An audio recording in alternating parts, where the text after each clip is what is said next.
A 200 anni dalla morte di Antonio Canova, il Museo Civico di Bassano del Grappa inaugura una mostra, un'importantissima mostra, Io Canova, genio europeo, per celebrare ma soprattutto per ricordare uno dei più grandi artisti della storia. Più di 140 le opere esposte, un vero e proprio viaggio tra le tante sfaccettature di un uomo che con il suo scalpello ha inciso nella memoria della storia le pagine più importanti dell'arte italiana.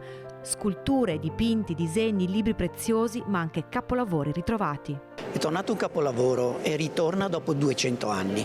Partì all'inizio del 1823 e oggi l'abbiamo qui, è la prima volta che lo si rivede in Italia e soprattutto il capolavoro merita un'attenzione particolare perché non sapevamo più dove era. Di pochi mesi fa la notizia del suo ritrovamento in Inghilterra dopo quasi 2 secoli di oblio, un'opera, quella della Maddalena giacente, che delinea il testamento artistico di Antonio Canova, essendo il suo ultimo capolavoro. Sarà, direi, il fulcro d'attenzione della mostra perché ci permette proprio di percepire come Canova lavora alla fine della sua vita.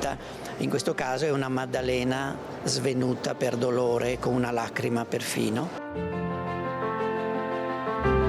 Sovrani, aristocratici e mecenati del vecchio continente, tutti ambivano a possedere una scultura del più grande artista vivente e tra i suoi ammiratori anche Giorgio IV, re d'Inghilterra. Marte e Venere, l'opera meravigliosa realizzata da Canova su commissione di Giorgio IV durante quel soggiorno che l'artista spese a Londra. Particolarmente significativa l'opera in questo periodo perché vediamo Venere che sta abbracciando Marte, il dio della guerra, appunto perché ci fosse pace nell'Europa.